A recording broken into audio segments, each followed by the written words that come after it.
Bien, voilà, il est 17h. Pour ce conseil municipal, j'excuse d'emblée Frédéric Albert, qui a donné procuration à Francis Eval, qui fait Aurélie à Vert Frédéric, et j'excuse par ailleurs Elisabeth Rutschmann et Grivel Damien. Sinon, on doit manquer Armand. On verra s'il nous rejoint ou non. Pas de nouvelles ? Non, vous n'avez pas répondu. D'accord. Eh bien, ce conseil municipal, 4 points sont inscrits à l'ordre du jour. Comme on l'avait dit lors du dernier, les éléments ne sont pas tous arrivés, mais il nous appartient d'élaborer le budget primitif et d'en discuter aujourd'hui. Le premier point, le procès verbal de la séance du 2 mars dernier. Au niveau de la CCD 3F, 2 délibérations vous sont proposées en lien avec le rapport de la commission locale d'évaluation des charges transférées et la révision libre de l'attribution de compensation. Le numéro 3, budget primitif, et enfin le schéma directeur pour le déploiement de bornes de recharge pour véhicules électriques en lien avec le SISCODIP. Voilà, je rajoute que cette réunion fait suite à une commission des finances qui s'est tenue ici le 31 mars dernier. Donc vous avez été sûrement tous destinataires du rapport. Voilà, premier point à l'ordre du jour, le procès verbal de la séance du 2 mars 2022. Il s'agit, si vous avez des remarques, quoi que ce soit, il s'agit, comme d'habitude, de signer le document. Juste une remarque sur le point du rachat de la parcelle pour la maison médicale. Donc, à l'ami, je vais souhaiter, vous souhaiter d'acquérir la parcelle en totalité. Ça aurait été bien de mettre la motivation, puisqu'il y avait une motivation, ce n'est pas encore pour c'est tout, je peux rajouter ça. Sinon, pas de problème. Ok. Bon, après, il est difficile. Je fais donc passer le bouquin. On vous laisse signer et puis ensuite on passera au point numéro 1. La parole sera donnée dans quelques instants à Frédéric, la vice-présidente de la communauté de communes, qui maîtrise parfaitement le dossier en question. C'est André qui signe.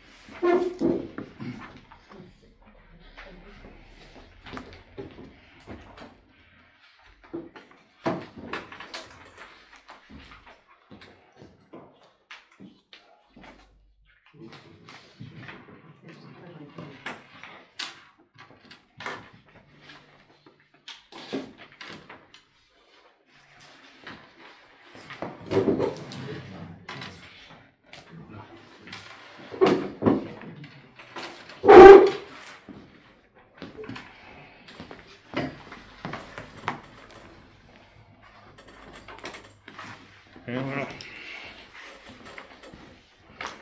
Merci.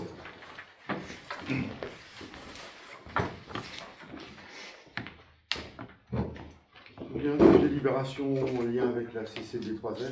Frédéric, tu prends la parole pour nous expliquer tout ça. Oui, donc la CLET, donc c'est Commission locale d'évaluation des charges transférées, s'est réunie le 9 février 2022. Donc elle a établi un rapport dont vous avez été destinataire. Donc, ce rapport constitue en fait la référence pour déterminer le montant de l'attribution de compensation qui sera versée par le PCI donc, aux différentes communes. Donc rappelez-vous, lors du précédent conseil, il a été accepté à l'unanimité la modification statutaire justement pour transférer à la CCD 3F le financement du bus. Donc le résultat de cette décision, dans le tableau que vous avez, donc le tableau annexe 1, le résultat de cette décision apparaît donc aujourd'hui dans le tableau. vu qu'il s'agit la somme de 14 486 euros. Donc, au départ, l'attribution de compensation en 2021 était de 20 092 euros, donc auquel on retire cette fameuse transfert des charges 10, donc qui est de 14 486 euros.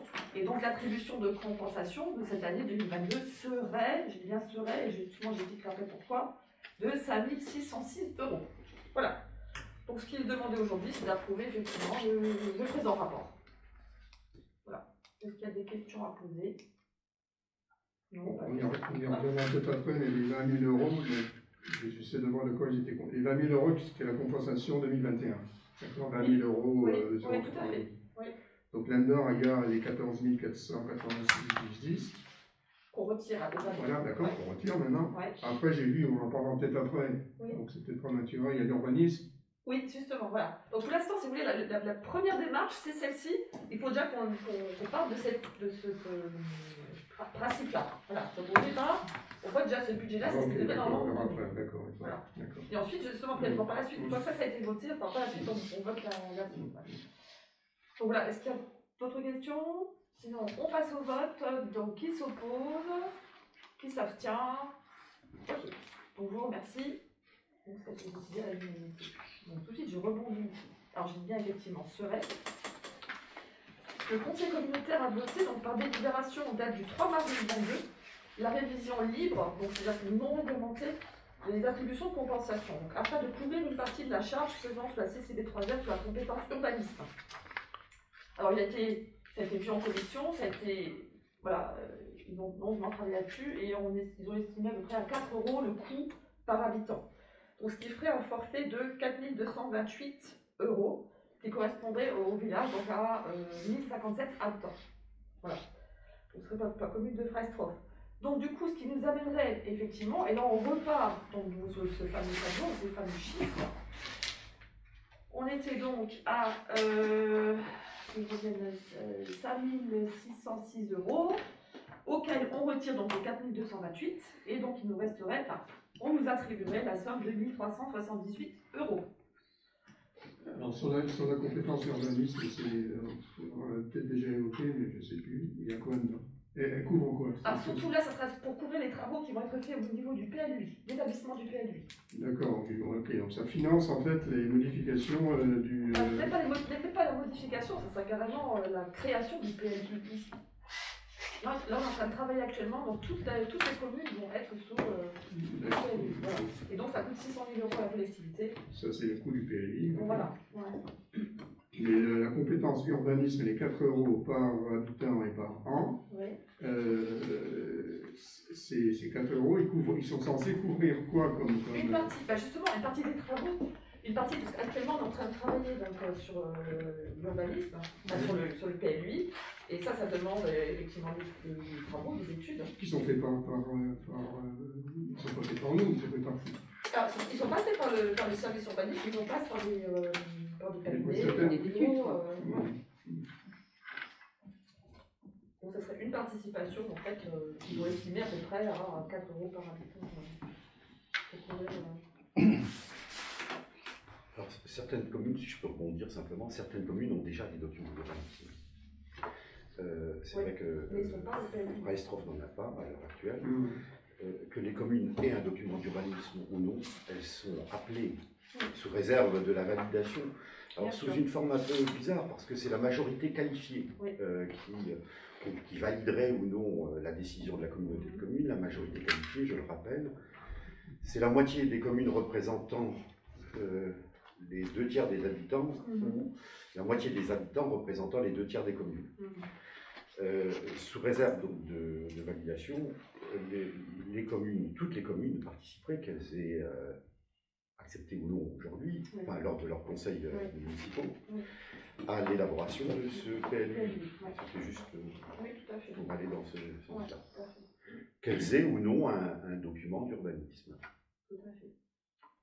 Et je crois que quelqu'un t'avait posé la question, Frédéric, est-ce que c'est une manière de participer à l'instruction des documents d'urbanisme? Justement, c'était précisé, que même M. Chaban avait précisé que ça ne rentrera aucunement en ligne de compte dans tout ce qui est travail effectivement, du personnel Donc c'est bien une cotisation une année donnée. Oui. Parce que ça aussi, c'est une question qu'on peut légitimement se poser. C'est bien valable pour 2022, autrement dit. On peut l'imaginer qu'en 2023, on retrouverait nos 1378, enfin les 5000 en question.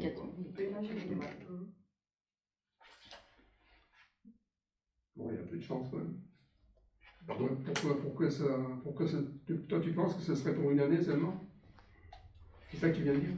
Bah, Là, on s'engage pour une année, ça c'est clair. Mais Mais bon, une fois qu'on a pris le film.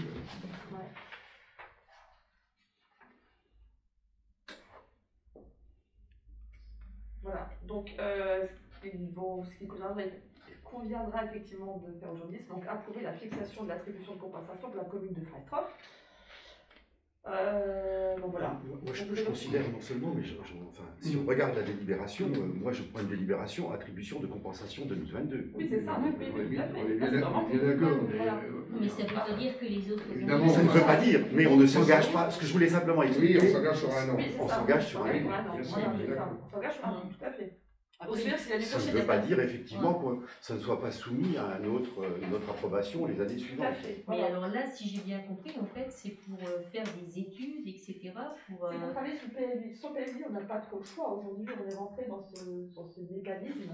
Et aujourd'hui, si on veut construire, on a déjà discuté, si on voulait construire, de toute façon, on est obligé d'instaurer la PLU. D'accord. C'est pour mettre en place cette PLU. Et quand une fois elle est mise en place, est-ce que tu es amené encore à financer ce... Il faut qu'il justifie de frais, il faut qu'il justifie plus de dépenses de toute façon. Donc s'il y en a pour un an, ça ne veut pas dire qu'il y aura des dépenses sur le PLUI les autres années. Donc c'est pour ça qu'on vote pour une année. Ouais. Si tout se passe sur une année, les études, etc. Ça passe sur une année, mais disons le PLU, ça prend du temps. Oui, je me doute bien. Là, je pense qu'il ne sera pas établi avant bien 2-3 ans. Ça prend un certain temps quand même. Ce sera au coup par coup en fonction de... Je pensais que tu peux déjà être amené à financer ton PLU sur 2-3 ans. Voilà. Il vaut mieux partir dans un objectif de ce type-là et être agréablement surprise que vous avez des communes, par exemple, elles qui doivent de l'argent. Vous avez sous les tableaux, par exemple, les Schwarzendorf, eux, ils doivent de l'argent. Mais dans la délibération qu'on nous demande de prendre, c'est une participation pour le programme d'urbanisme. Sans être précisé, PLUI. Non, oui. C'est marqué, à savoir les modifications liées au PLU qui deviendra le document de référence de la CC3F. Et ce que la CC3F finance elle-même jusqu'à présent, à la fois les modifications des cartes communales et des PLU communaux. Il est proposé que chaque commune puisse participer à ces dépenses dans une forme de solidarité, dans l'optique également de financer le PLUI. D'accord. D'accord. Voilà. Vous avez été destinataire du modèle de délibération. Mais les documents, vous avez reçu dans la convocation qui était dedans. Oui, parce qu'il faut qu'on soit bien clair sur ce qu'on vote. Oui, tout à fait. C'est dans la. Vous n'avez pas de discussion, mais bon, c'est là, j'ai trouvé. Voilà.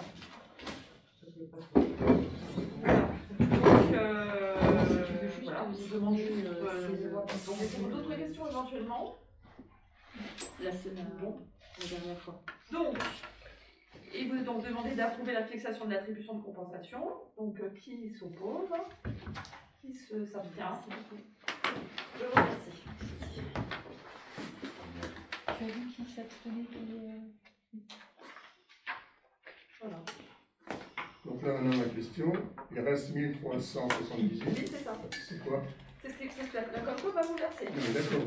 Mais ça couvre quoi? C'est quoi comme... Ça, c'est la différence. En fait, c'est l'ancienne TFE, en fait. C'est la taxe... Oui, mais au départ, le montant de 20 000, il a été... Dans les 20 000, il y a une partie du SDIS, il y a une partie de l'urbanisme, oui. Et il y a une partie non affectée où c'est... Alors, au départ, l'attribution de compensation, si vous voulez, c'est une somme.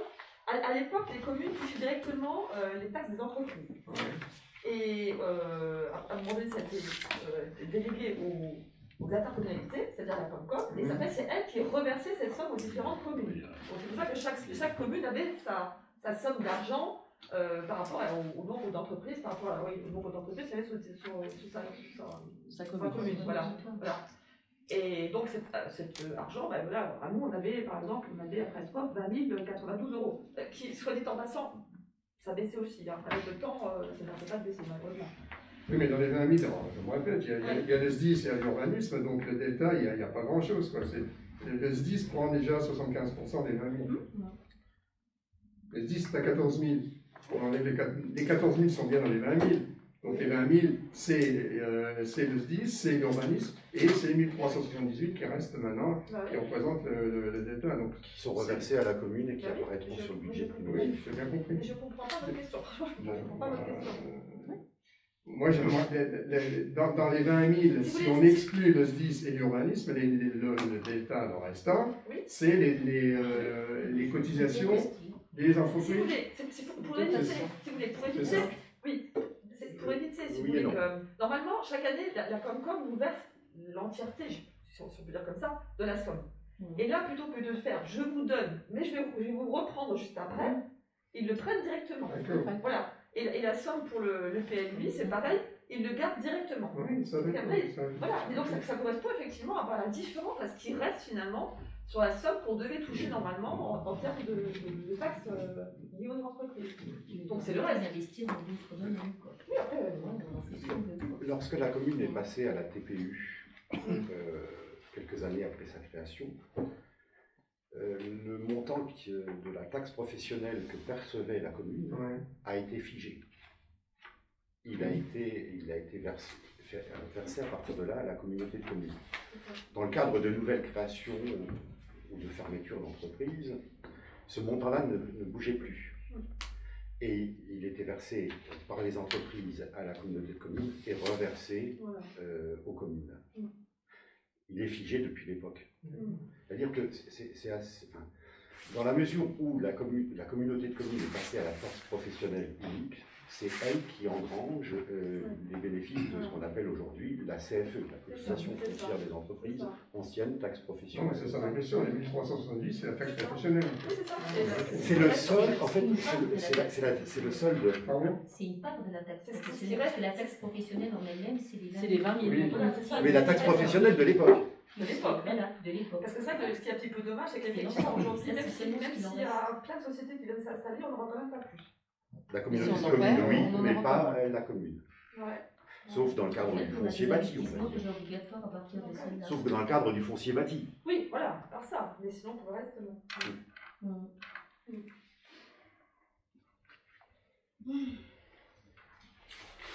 Inversement, des communes qui avaient beaucoup d'entreprises à l'époque et qui se sont vues enfermer un grand nombre ont vu leur dotation figée, comme si elles étaient encore là aujourd'hui. C'est ça. Plus chanceuse. D'autres qui ont vu se développer sur leur territoire de nombreuses communes et qui auraient pu peut-être doubler leur dotation. L'ont vu geler. C'est l'exemple par exemple d'Hébervillers. Hébervillers, c'est une commune actuellement qui est très développée, apparemment, qui a beaucoup de... Au niveau des entreprises. Voilà, beaucoup d'entreprises, et pourtant ils sont à moins 5063. Comme je disais, seul au niveau du foncier bâti, voilà, la partie-là revient à la commune, mais pour le reste, c'est entièrement la communauté de communes. C'est ça. Donc voilà. C'était voté.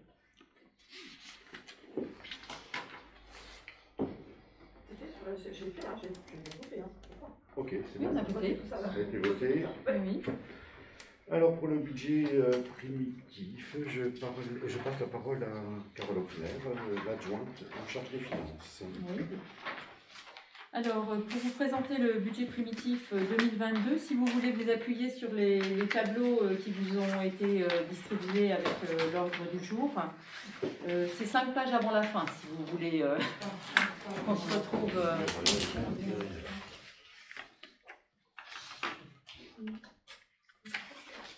Voilà. Et donc, on va s'atteler un petit peu à regarder les 2 pages des tableaux récapitulatifs, donc du section de fonctionnement et d'investissement. Donc, en parcourant les tableaux, vous notez que, bon, pour les plus grandes lignes, il en ressort plus ou moins des similitudes par rapport aux autres années précédentes. Nous avons essayé d'établir, nous avons établi ce budget au plus juste possible en fonction des données dont nous disposons actuellement. Il y a encore quelques taux qui nous sont inconnus à l'heure actuelle. Et nous avons donc toujours pour objectif de ne pas nous retrouver dans une situation périlleuse de non-solvabilité. Donc en ce sens, il nous faut toujours anticiper les imprévus, les hausses diverses liées à l'inflation galopante actuelle.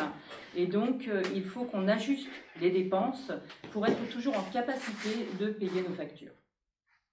Inversement, il vaut mieux sous-évaluer nos recettes en indiquant nos rentrées d'argent au plus juste afin, en fin de compte, d'obtenir peut-être un peu plus que ce qu'on espérait et d'avoir la cerise sur le gâteau. Donc, il faut noter que la perception, donc nous avions rendez-vous il y a 2 semaines maintenant avec le receveur de la commune de la perception d'Hayange. Ils ont fait leurs calculs avec une population plus faible que l'existant réel. On est pour eux à 1057 habitants et donc toutes les dotations de l'État et autres sont calculées sur 1057 habitants. Donc qui est un peu moindre. Si on a un recensement prochainement, on pourra réajuster le réel et avoir une dotation un peu plus importante sûrement l'année prochaine. Voilà, ça c'est pour les grandes lignes. On va reprendre donc les dépenses de fonctionnement. Dans le premier chapitre, chapitre 11, on va retrouver toutes les dépenses de caractère général. L'eau, l'électricité, les combustibles. On a donc prévu à environ 9 000 € de plus que l'an passé.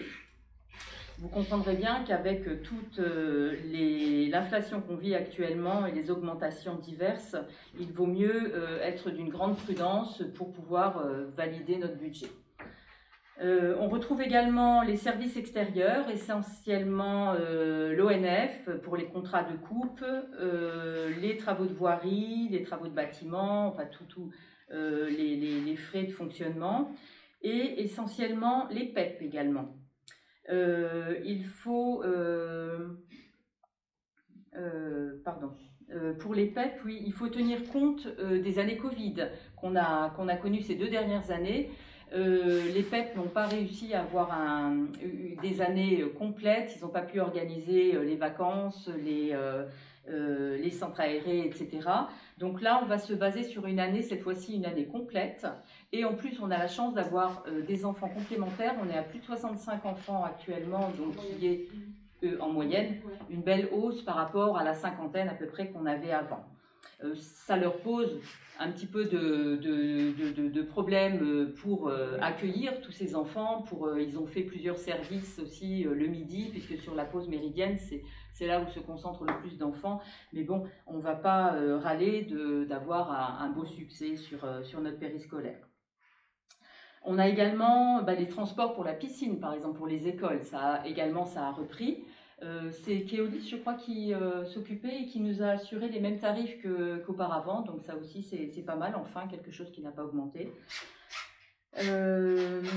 Pour ce qui est dans les dépenses, on a également prévu un budget pour les anciens, en espérant qu'on puisse donc organiser le repas des anciens. Oui, Frédéric, si tu veux en toucher un petit mot. Oui, effectivement, donc le repas des anciens, j'ai donc pris contact avec le traiteur et donc il devrait avoir lieu le 4 septembre. Voilà, si tout se passe bien, 4 septembre. On a un petit peu écouté ton avis, vous avez conseillé pas avant octobre, ça reste un peu plus dangereux. Voilà, donc le 4 septembre. Ouais. Donc ça, ce sera au foyer. Oui. Ok. On passe, donc on a fini avec les charges à caractère général, on passe aux charges au chapitre 12. Là, on y retrouve les charges de personnel qui subissent les hausses suite aux divers avancements dans les grilles de salaire des agents.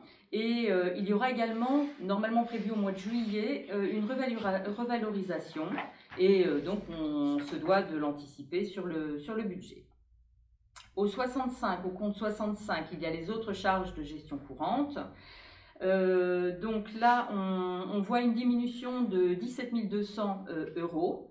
Alors, ce n'est pas juste parce qu'on a fait une réduction sur les indemnités des élus.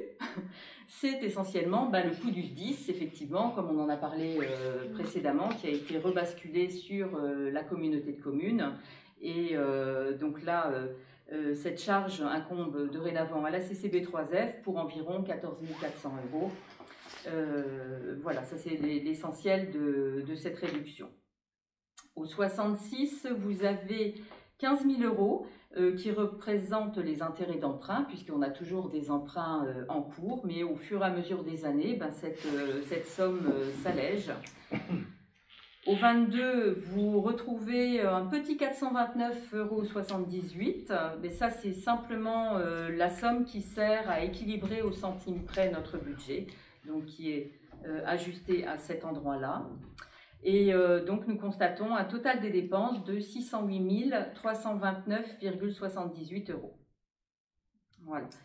Ligne suivante, on en reparlera en toute fin.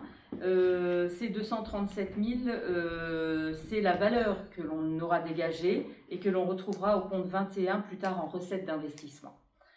J'en reparlerai plus tard. Pour ce qui est des recettes de fonctionnement, maintenant,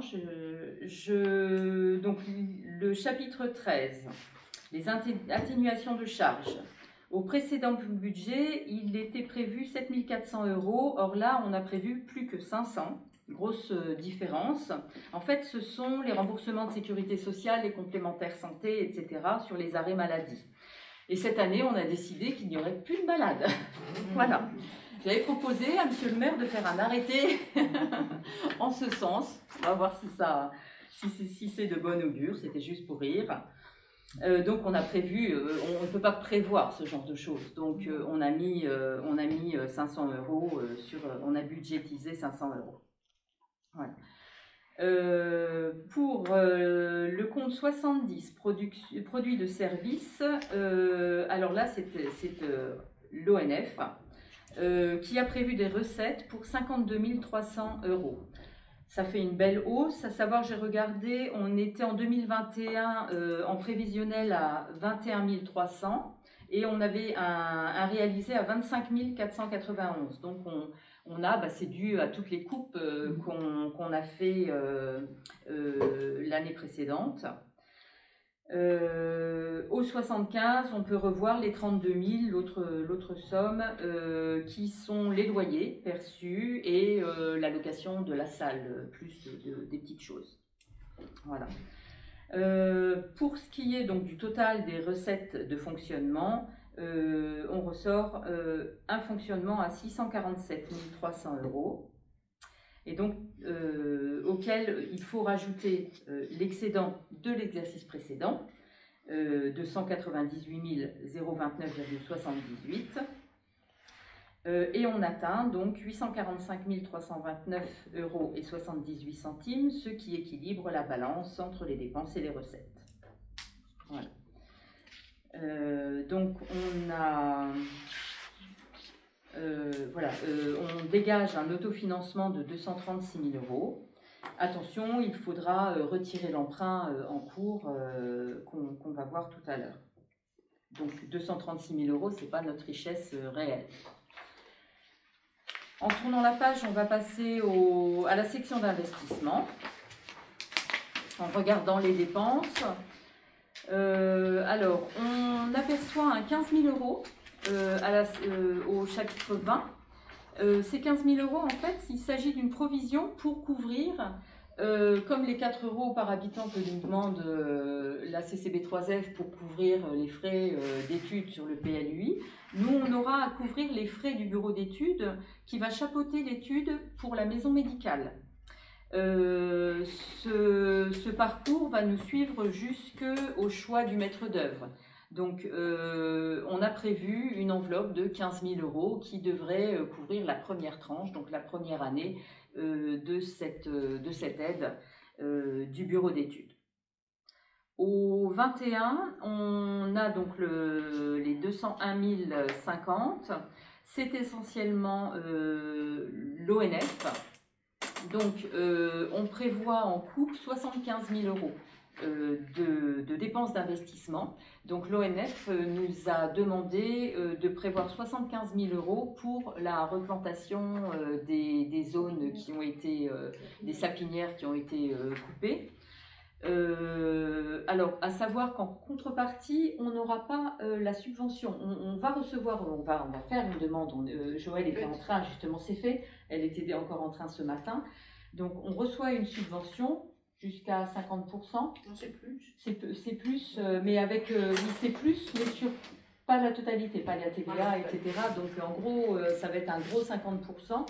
Mais cette dotation sera donnée une fois qu'on a le résultat final des plantations, c'est-à-dire il faut qu'il y ait plus de 80% des plants qui soient vivants, qui soient en pousse pour débloquer la dotation. Et c'est pour ça que la dotation, on ne la recevra que il faut attendre l'automne 2022, donc on devrait recevoir, alors au mieux, on peut peut-être l'avoir en décembre, mais sinon on va plutôt baser sur un début 2023. Voilà. Donc, mais il faudra quand même avancer cette dépense de 75 000 euros. Là-dedans, il y a aussi tous les frais SOTRAE pour les routes, le fleurissement, la peinture, les travaux de terrassement, les travaux sur l'église, la porte qui a été refaite. Il y a une porte ici aussi par le menuisier qui a été refaite. Enfin, tous ces frais doivent rentrer dans ce prévisionnel des 201 050. Il y a également là-dedans le reste à réaliser qu'on avait déjà voté donc sur le budget, le compte administratif à hauteur de 29 050. Là, il y a encore des frais de le trottoir rue Saint-Étienne. Il y avait qu'est-ce qu'il y avait? Il y avait Moselle Signalisation aussi sur la signalétique et les dodanes, etc., ce qu'on avait prévu déjà auparavant, donc à hauteur de 29 050 euros. Alors, ce qui nous donne un total de dépenses d'équipement de 216 050 euros. Et en dépenses financières, c'est-à-dire les emprunts, on est à 85 000 euros. Nous obtenons alors un total des dépenses d'investissement réel de 302 050 euros, auquel on se doit de rajouter le déficit de l'an passé, qui se monte à 169 733,80. Et donc, on constate en dépenses d'investissement un total de 471 783,80 euros. On passe aux recettes d'investissement. Au chapitre 13, vous avez toutes les subventions attendues. Donc, on a validé donc, des subventions pour les trottoirs à hauteur de 6 000 euros. Vous avez les caméras de surveillance où on va recevoir 3 600 euros d'un côté, 2 600 euros de l'autre. On a une troisième dotation qui devrait suivre de 957,50 euros, je crois, de tête, qui n'a pas encore été validée, donc on ne l'a pas noté dans le budget prévisionnel. Donc on note un global subventionné de 12 200 euros. Pour ce qui est du compte 10, pourquoi j'ai mis le compte 10 après, je ne sais plus. Ah oui, le 10, oui, pardon. Tout ça, ce sont les retours de la TVA sur les travaux de l'année dernière. Donc vous avez la taxe d'aménagement également sur les nouvelles constructions. Ça, c'est fixé, c'est l'État qui nous transmet les listes et les prix, donc il n'y a pas il y a juste à suivre. Ensuite, donc sur les recettes d'investissement, après cela, on remarque que notre budget est parfaitement équilibré et que globalement, nous ressortons la capacité de virer 237 000 euros à la section d'investissement en recettes, les 237 000 que l'on avait vus précédemment sur la première page. On les retrouve ici. Voilà. Et donc, le budget est équilibré. Et donc, je vous le propose au vote. Si on peut, à moins que quelqu'un ait des questions auparavant sur des des détails.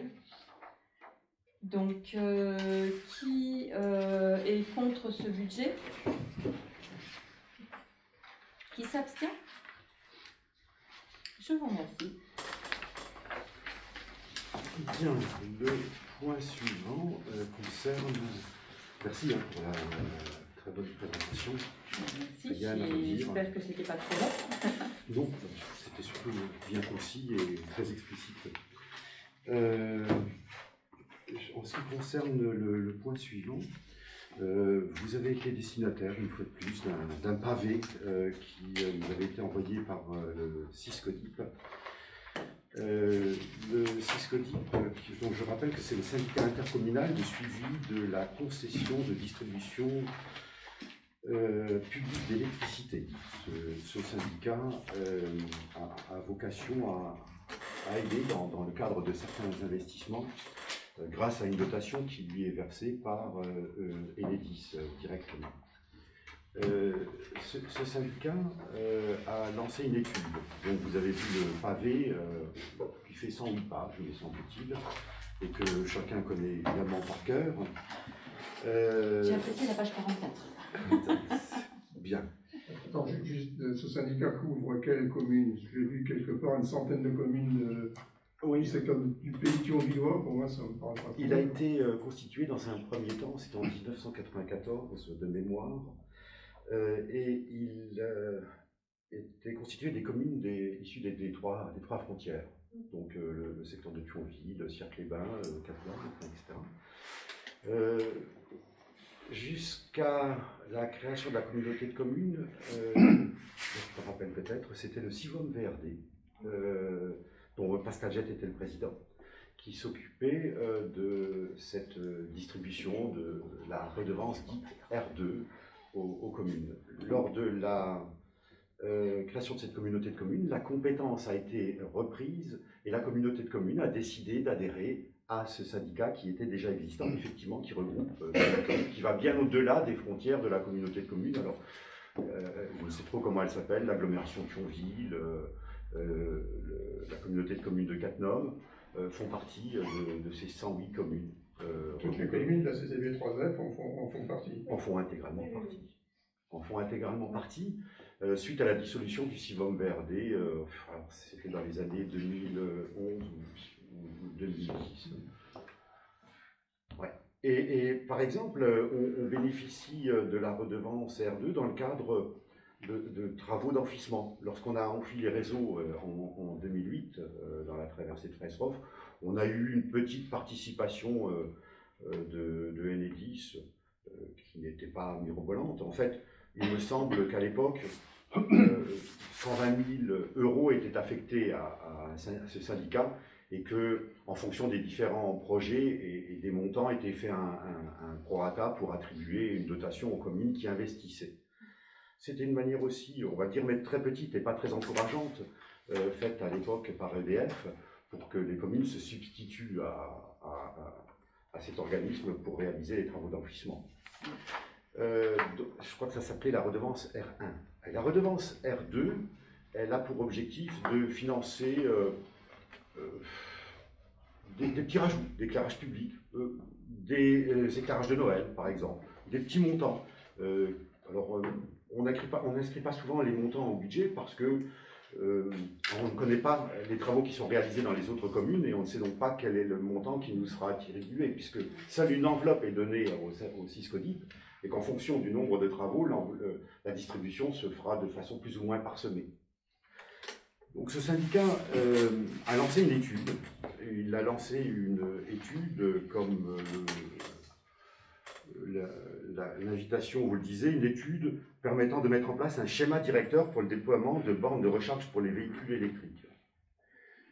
Ce schéma directeur apparaît dans un document que vous avez reçu et qui faisait, comme je l'ai dit, 108 pages. On l'avait mis au point de l'ordre du jour de la Commission des finances, bien qu'il soit sans incidence sur le budget primitif 2022, mais qu'il aura effectivement des incidences à l'avenir. Certaines communes ont d'ailleurs déjà mis en place, et je pense à Bouzonville en particulier, Qui est la seule pour l'instant, en tout cas sur la CCD3F, c'est la seule qui a équipé. Mais c'est la ville de Bouzonville. Oui, c'est la ville de Bouzonville. Oui, qui a mis deux bibornes, Oui. me semble-t-il. Bon, les tarifs. Il y a 2 pistoles à chaque fois. Et bon, les tarifs aujourd'hui sont relativement élevés. Après discussion, je crois qu'aujourd'hui, pour mettre 4 bornes, on va le dire comme ça, c'est de l'ordre de 15 000 € par borne. Bon. Des subventions sont attribuées.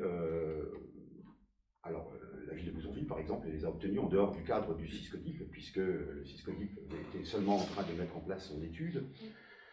Le taux de subvention, on peut l'imaginer, au moins proche de 50%. On dira que les tarifs sont relativement élevés. Alors, il ne s'agit pas de bornes sur lesquelles on vient se brancher comme ça. Ce sont des bornes qui fonctionnent avec carte de crédit. Et je crois même qu'un reversement est fait, une sorte de compensation est faite à la ville, qui se doit de toute façon de payer un organisme pour en assurer la maintenance. Enfin, j'ai trouvé les tarifs qui nous ont été annoncés particulièrement prohibitifs. Regarde voir, pour la page 50, ça, il y a un truc qu'on n'a pas compris.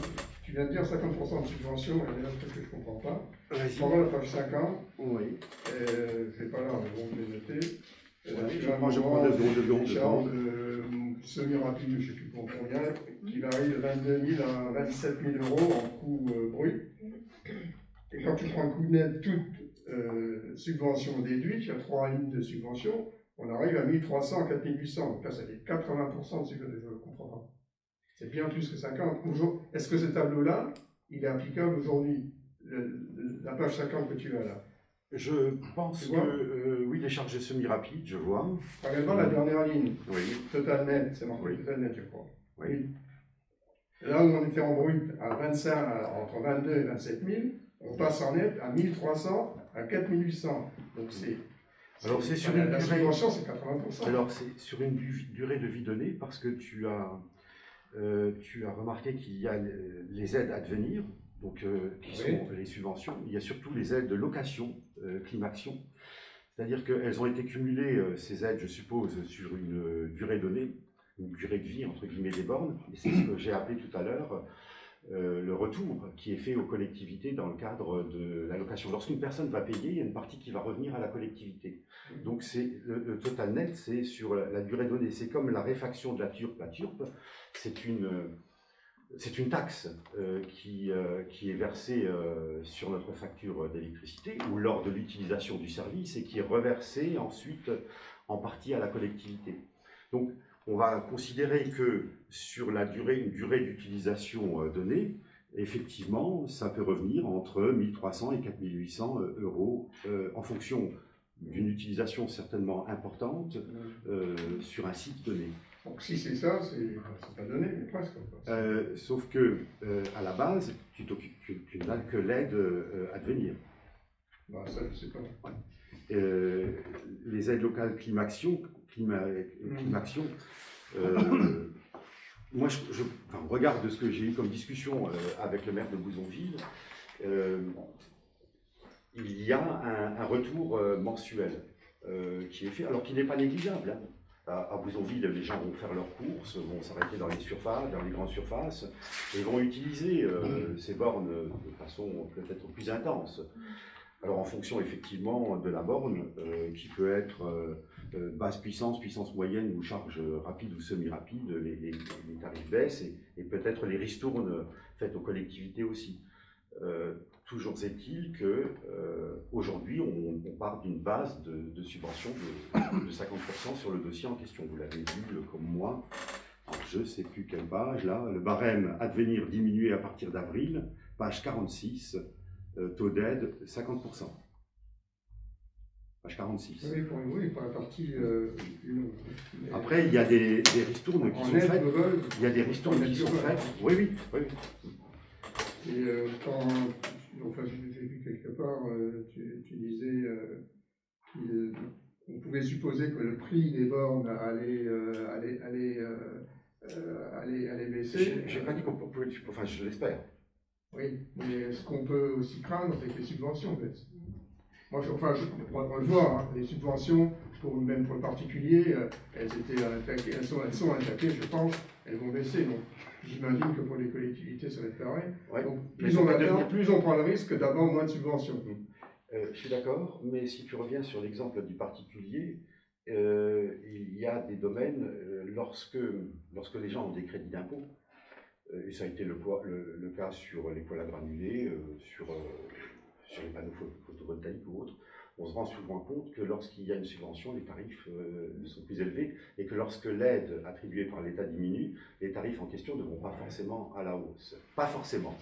Et qu'il arrive même parfois qu'ils baissent de façon importante. Ceci étant, nul n'est en mesure de faire un pari, effectivement, sur l'avenir.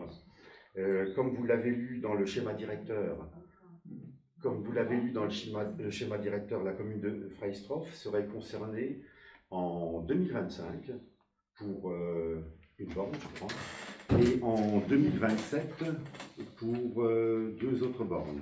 Vous avez ce tableau qui se trouve sur les préconisations du déploiement à l'horizon 2027. Donc c'est bien une borne en 2025 et 2 bornes en 2027.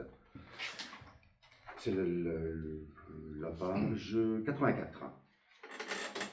Donc aujourd'hui, nonobstant, ne maîtrisant pas le montant des bornes en question, qui peut certes augmenter, qui peut certes diminuer, mais en se basant sur les documents qui nous ont été donnés et donc une subvention dont on ne sait pas si elle va diminuer. Peut-être qu'elle va augmenter. Non, on ne sait pas. Peut-être qu'elle va augmenter, on n'en sait rien. Tendance, Ce qui est certain, c'est qu'avec la mise en place des véhicules électriques, il faudra fournir de l'énergie en parallèle. Et que c'est ça qui va être le gros problème dans les années qui viennent.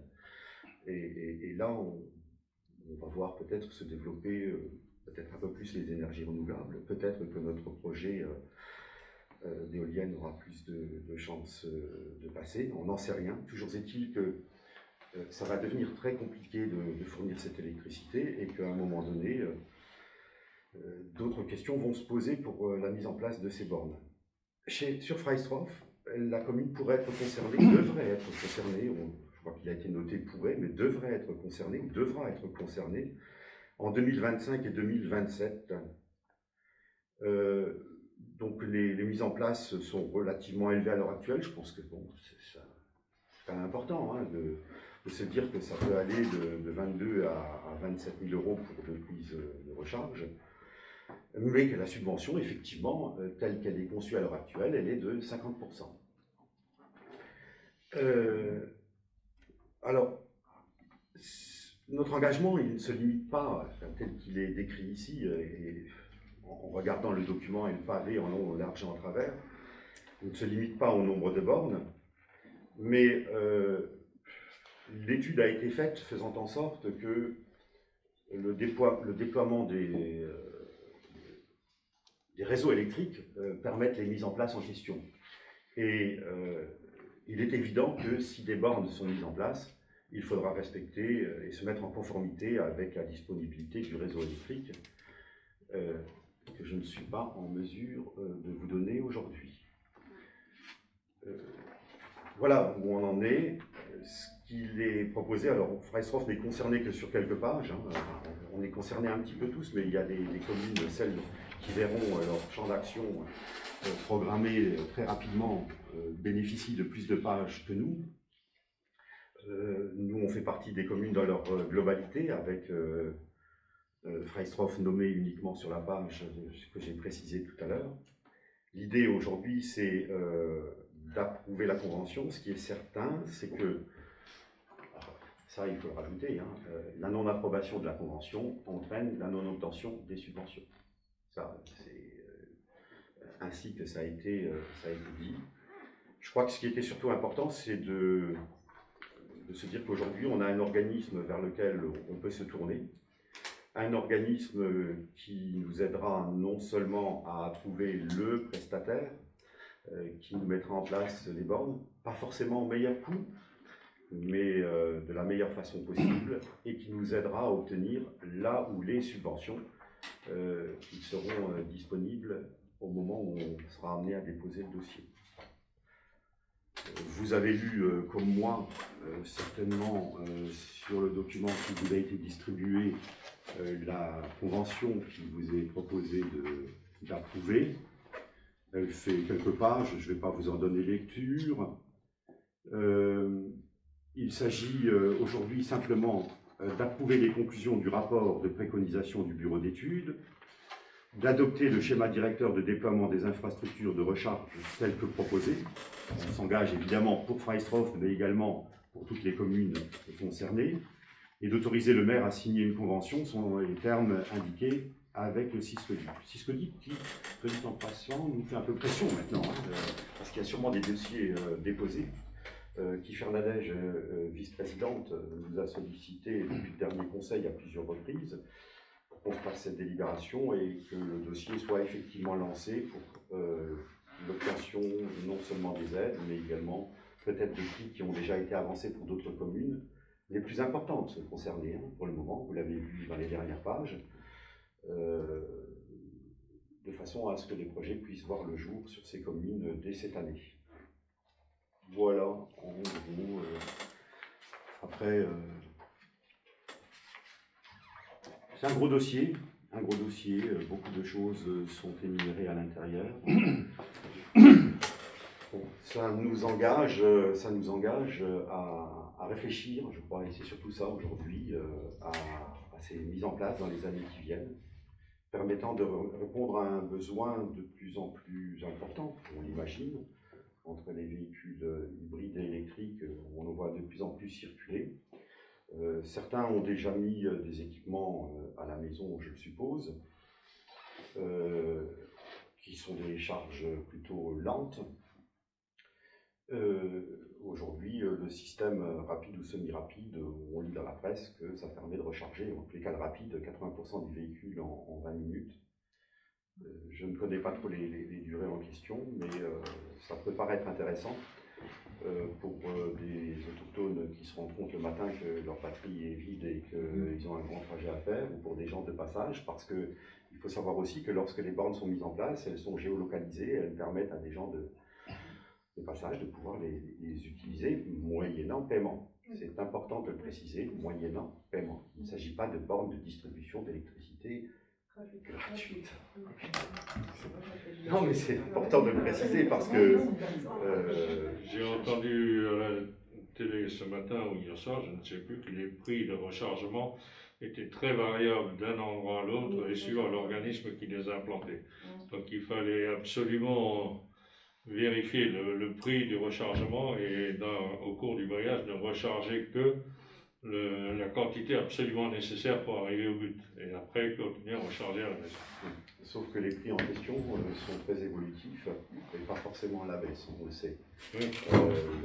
Le prix de l'électricité est amené à fortement augmenter. D'ailleurs, on est tous conscients aujourd'hui que par rapport au prix du marché, on bénéficie d'une chance relative avec une simple augmentation de 4%, une grosse augmentation, malgré tout de 4% au mois de février, mais qu'à l'issue de la période de grâce, on va voir tous nos factures augmenter, y compris les automobilistes qui sont passés à l'électricité. Je crois que là, il y aurait, c'est même plus un débat, c'est une grande discussion à avoir sur la manière de gérer notre électricité, de faire en sorte qu'individuellement, peut-être, on puisse en produire un peu pour calmer l'ardeur des prix, mais bon, c'est pas l'objet de ce conseil municipal. Voilà, la convention en question, quelqu'un, bon, je t'oppose à ce que je la signe. Donc là, si on vote cette convention, on s'engage à mettre au minimum une borne en 2025 et au minimum 2 bornes en 2027, c'est ça? On s'engage à suivre le schéma directeur. D'accord, mais c'est... moi j'ai dit ça. Ce sont des préconisations qu'on peut imaginer. Bon, je pense que très sincèrement, c'est quelque chose vers quoi on va plus se diriger. Oui, oui, donc je vais répondre qu'on a envie de s'engager dans ce sens-là. Oui, c'est une obligation. Oui, oui. On a envie de s'engager, en tout cas, dans ce sens-là. Maintenant, est-ce qu'elle doit être mise en 2025 ou est-ce qu'elle doit être commandée? Enfin voilà, je veux dire, on est à la marge, mais on part dans un système où on décide d'adhérer au schéma directeur proposé par le CISCODIP.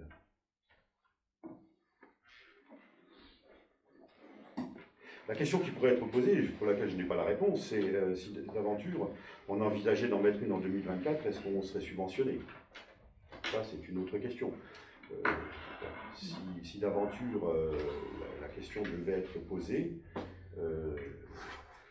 étant donné que peut-être certaines communes ne suivraient pas forcément le schéma pour des raisons financières, par exemple, l'une peut se substituer à l'autre pour obtenir l'aide attribuée. J'imagine que ce schéma a été mis en place aussi dans un but financier. Les organismes qui attribuent les subventions ont besoin de savoir aujourd'hui quelles sont les enveloppes qu'elles vont prévoir à telle ou telle échéance. Et c'est plus dans cet état d'esprit, à mon avis, que le syndicat a été sollicité pour la mise en place de ce schéma. Il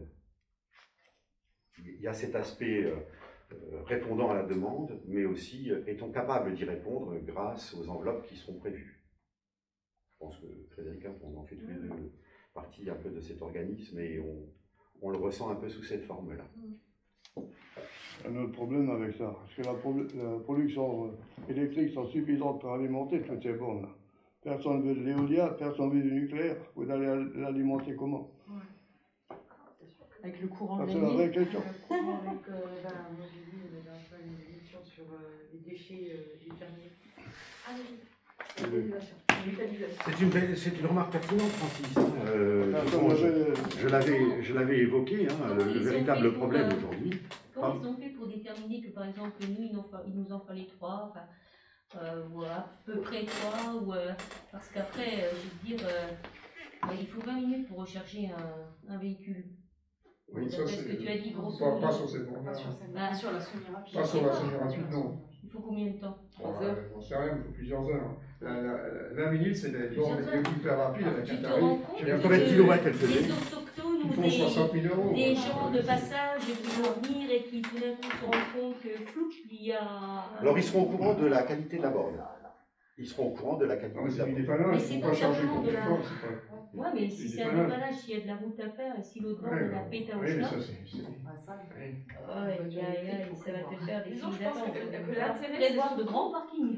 C'est pour ça que D'accord. l'intérêt, je pense que c'est surtout, c'était l'idée un petit peu d'Armel à Boulombie finalement. C'est qu'Armel, il sait que les gens, par exemple, ils vont aller au marché, ils vont pas passer 4 heures ou 5 heures, parce que le but aussi, c'est que les gens ne restent pas là posés avec leur voiture, qu'ils passent faire leurs courses et qu'ils partent boire leur café, etc. Il faut que ce soit juste un endroit bien spécifique où les gens pourront en profiter de leur petite course pour aller faire telle ou telle chose. Par exemple, nous, on pourrait très bien imaginer, j'imagine près du pôle médical, par exemple, la personne qui va bien en soins, c'est le reste une heure ou plus, je sais pas. Je sais pas. À 1 heure, elle va recharger 14 km, quoi, 14-15 km. Ouais, mais bon, c'est très Ah, agile. tu vas aller avec ça. Comme C'est on va- à 200 km, qu'est-ce que tu fais avec ça? C'est quelque chose qui m'interroge parce que je me dis il va en falloir pas mal, il va falloir, je sais pas. Je me dis on va en voir. Au Luxembourg, ils les ont déjà mis là dans les stations. Oui, dans les stations, parce que tu as une station. Tu as une station, il va falloir créer des stations dans les villages. On attend des Ah, années. voilà. Après, l'autre question qui se pose, c'est quelle est la capacité de votre réseau existant Ah ouais, c'est à ça aussi. à fournir l'électricité. J'en ai dit, on a baissé le chauffage, l'état des lumières. C'est bien, Francis. Ça permet de faire des économies. Il faut prendre le problème à la base. Si je vais chez le médecin demain pour me faire soigner, il faut qu'il aille prendre des radios, il faut qu'il aille commencer avec les bases, le problème. C'est comme ça. Si vous m'achetez une Ferrari, si je n'ai pas le carburant pour mettre dedans, c'est pareil. Ah ben, il est certain C'est un que tous problème les, plus complexe. tous les particuliers qui achètent des véhicules électriques maintenant, ils achètent dans l'optique qu'il y aura des bornes à l'avenir plus nombreuses que ce qu'on a maintenant. J'espère qu'ils ne descendent pas dans 4 ans, parce que les batteries, tu sais, C'est bien beau, Elles sont garanties. il n'y a aucun retour là. Bon, on approuve cette autorisation à signer la convention avec les termes indiqués dans le document que je vous ai envoyé. Quelqu'un est contre? S'abstient? Voilà, l'unanimité. Voilà. Les points à l'ordre du jour ont été évoqués. Je sais qu'il y a une réunion de la communauté de communes dans la foulée. Juste une Fred, question. Oui. Oui. Si tu veux signer, Frédéric, tout de suite, avant de partir. Oui. J'ai été interpellé par quelqu'un qui est venu nous voir aussi, d'ailleurs, sur l'entretien d'un chemin communal. Un chemin qui va de l'ancienne laiterie barrière étant organisée. C'est le courant de la terre.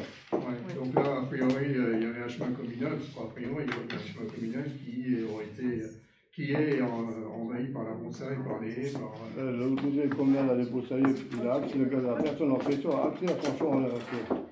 Ouais, je suis pas sûr, parce qu'il y a... C'est pas une autoroute, je suis d'accord. Non, mais ça, je pense qu'il ne demande pas une autoroute, il demande juste que le chemin soit praticable sur toute la longueur. Quoi. Je pense pas, moi j'étais voir, hein, j'ai l'impression quand même qu'il y a encore une partie où il y a... Le problème qu'il y a, s'il veut l'accès comme il veut de l'autre côté, on est obligé de couper les haies sur une longueur de 190 mètres. Oui, ça, je pense bien, oui. Puis là, on est en pleine nidification. On ne peut pas y toucher. Ça, je sais pas. Bon, c'est vrai qu'on n'a pas signé de convention avec le GECNAM, mais vous avez vu, Peut-être, oui. vous avez vu comme moi un article lundi dans le journal, enfin je suis lundi, c'est un agriculteur, il y a des soucis à chaque fois qu'on coupe des haies, et là le domaine en haie est relativement important. Ce que dit la loi, moi je me suis juste intéressé à ça. Ce que dit la loi, c'est qu'effectivement un terrain ne peut pas rester enclavé. Il doit être desservi d'une manière ou d'une autre. Et Francis a pris le projet, il a rencontré le monsieur en question, il a pris le projet à bras le corps, puisque un premier nettoyage a été effectué cet hiver. Et je crois que tu as demandé à un agriculteur. Oui, de rester en retrait, parce que l'agriculteur, oui, il allait jusque dans les... Oui. Mais tu es allé plus loin, tu as demandé une machine à un agriculteur pour... Oui, on a sorti tous les... Parce que la personne en question me disait s'obtenir qu'il y avait des rejets, tu sais, puis il a fait passer un broyeur dessus. Là, il a accès. Je pense que là, la personne en question, ça n'a rien à voir avec le fait qu'elle était sur une liste ou pas. Je crois que c'est important de le préciser d'emblée. C'est vraiment très important. C'est fondamental, c'est la base. Qu'est-ce qu'il a mal? De dire que la personne a été sur une liste ou pas. Enfin, je veux dire que c'est personne d'opposition ou pas d'opposition, c'est un administré comme un autre. Non, mais je mets ça en préambule. Je dis c'est un administré comme un autre et il faut qu'on lui rende le service comme un autre. Ah ben non, mais ça, jamais C'était important. C'était important. Non, mais tu l'as pas dit, mais je le dis. C'est important de le dire. C'est leur sujet, ça. Ok. L'administré en question, donc Francis l'a rencontré et je pense qu'il a traité le sujet, je veux dire, sur le mode le plus facile. Oui. Il est passé par l'abattoir, longer le chemin de ce que j'ai vu. Oui. Alors le seul problème, c'est que je crois qu'à partir du moment où les travaux ont été faits, il y a un agriculteur qui a fait des ornières. Oui, c'est ça. Voilà, ça, c'est pas c'est vrai qu'il aimerait aller par l'autre côté, mais détruire, je ne sais plus ça fait combien de mètres carrés de haie. Il a mis des barrières, il a mis des chaînes, il a mis des plots, il a tout mis, c'est pratiquement non, je parle de barrière, il y a un autre problème. De mon point de vue, il y a un autre problème, c'est qu'une barrière a été mise c'était du passage à niveau, entre le passage à niveau et le château, et l'espace du château. Une barrière a été mise, à mon avis, sur le chemin communal. Oui, et ça, c'est normal. Ce qui ferme en fait le chemin communal avec non, mais il peut les doubler. Le châtelain ne lui a jamais interdit le passage. Non, mais c'est. Non, ok, mais je ne parle pas de lui là, je parle de la barrière. Le châtelain, non, la barrière est au châtelain, c'est lui qui l'a mis. Il a mis la barrière sur le chemin communal. Oui. Ben, ça me paraît quand même limite, quoi. Il ne peut pas la mettre là. Sa barrière, parce que sa barrière, elle est censée couper l'accès, interdire l'accès à son espace qui est privé, ça ok. Sauf que là, s'il est sur le chemin communal, ça ne marche plus. Moi, sa barrière, je pense qu'elle est là, elle coupe le chemin, il aurait dû la mettre là pour aller vers le château, là, ok. Mais pas là. Moi, je pense qu'elle n'a pas le droit d'être là. Non, c'est à vérifier. Vous le saurez, vous regarderez si ce que je dis est vrai. Mais si la barrière coupe le chemin communal, parce que ce chemin, effectivement, il part de l'ancienne laiterie, et après, il va bien plus loin. Hein. Oui, il va jusqu'à l'autre bout, il traverse. Oui, non, mais après, il va même plus loin, il va jusqu'à l'Anier, après. Hein. Oui, après, tu peux même aller à Ranzelin, après. Voilà, à Ranzelin. Donc là, la barrière du châtelain, elle coupe le chemin communal, et moi, je pense qu'il ne pas compris. Mais vous vérifiez. Là, il serait intéressant de rebondir parce que je ne sais pas où ça en est, mais je sais que Lucien fait partie d'une commission à la communauté de communes. Non, mais ce qu'il dit, la barrière, elle est sur un chemin communal, c'est vrai. Je pense. Est-ce qu'il y a eu une autorisation pour la mettre là? Oui, c'est bon. Moi, il m'a rien demandé. Logiquement, il n'a pas le droit de mettre une barrière sur un terrain, sur un chemin communal. La question est, est-ce que la barrière est sur le chemin communal? Si, Est-ce que ce chemin est praticable ou pas? Bah oui. Est-ce que la barrière pose problème ou est-ce que c'est l'état du chemin? Ah oui, Elle coupe le chemin. Je ne connais pas du tout l'endroit, mais bon, on vous avez parlé de haie et qu'il fallait couper. Non, la haie, elle est plus loin, elle n'est pas là. C'est le même chemin, mais la haie, elle est en amont, si tu veux, elle est bien avant. Et là, la barrière, elle est juste elle est à côté du château de il coupe carrément l'accès, d'où t'as le fossé, là, t'as l'eau, il faut même pas pur. Je ne connais pas. Et pourquoi il a mis la barrière? et elle est là depuis quand cette barrière? Ça fait 2-3 ans. C'est peut-être pour bien canaliser les visiteurs dans ça. Oui, non, mais ok, mais il ne devait pas la mettre là. Il la déplace et qu'il canalise effectivement pour interdire ou pour canaliser l'accès. Et il ne m'interdit pas l'accès. Moi, j'ai parlé au sapin, il a dit il peut passer comme il veut, là. Oui, non, mais d'accord, mais mais la barrière, la elle passe, hein. oui, la barrière, elle est quand même sur le chemin communal. Alors bon, la barrière, après, elle est en deux parties. Hein. Si j'ai bonne mémoire, on peut se faufiler et passer à pied, mais c'est tout. Hein. À pied, oui. C'est tout. Ouais. Avant de conclure, bon, Joël, je ne sais pas si vous aviez déjà fait signer les documents, je vais pas faire confiance. D'accord. Je voudrais quand même céder la parole à 3 personnes qui ont quand même fait des travaux assez importants ces derniers jours pour la commune.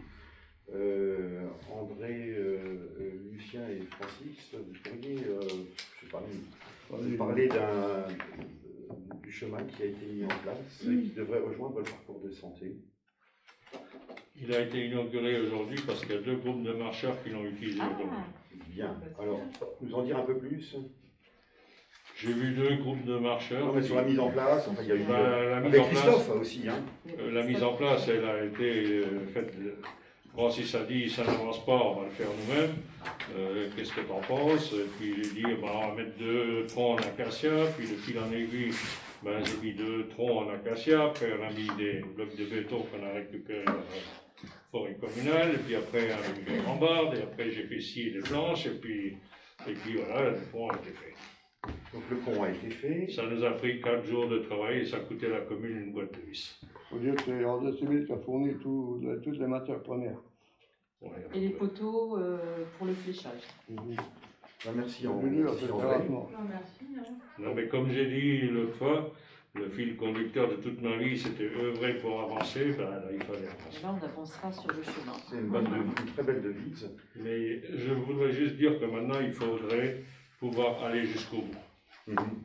L'empirer plus, demander à la communauté de communes ou à la commune de Bouzonville qu'elle puisse prendre en charge l'autre côté du ruisseau. Ça peut entrer pour eux dans le cadre des travaux forestiers, puisque c'est dans la Réunion.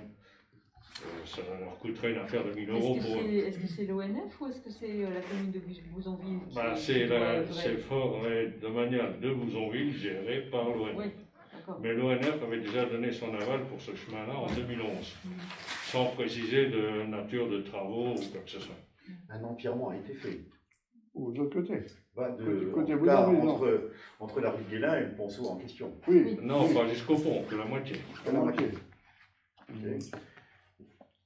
Et pour bien faire, il faudrait signer une convention de passage avec Bernard d'Or pour qu'on puisse aller tout droit et le long du ruisseau où c'est sec. Parce que là, à travers le pré, la moitié de l'année, tu l'as vu, c'est humide. Il y a de l'eau.